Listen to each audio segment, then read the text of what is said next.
So what actually happened next after you had a chance to think about the options? I must say, I took the booklets home with me that I was given about the different types of operation, and I was quite distressed. Within the first couple of days I couldn't actually look at that. Basically I didn't want to know until mentally I was ready to address the types of operation.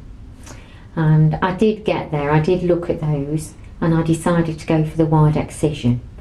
Because although some people might think, let's go for the mastectomy first, your thought is, yes, let's get rid of this cancer.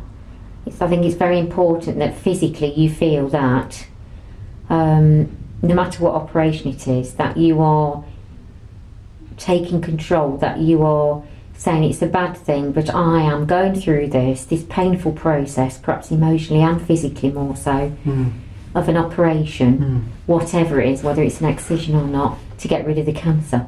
You know, I'm getting, my reward is that I will feel the cancer's being dealt with. We've gone to the first stage.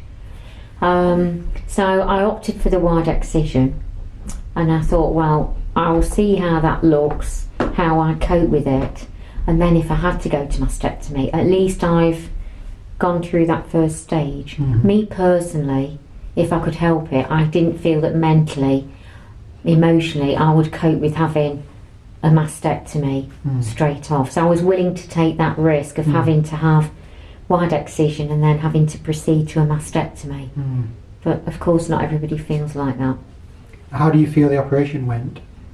It went very well. I was a bit upset that on the day I had my operation, the one bad thing is I was in the hospital at 6 o'clock in the morning. I had to be there for 6 o'clock, and I still hadn't been called down to theatre by about 2 o'clock, 2:30, which is a lot of stress time, sitting with a theatre gown on, with people coming and going.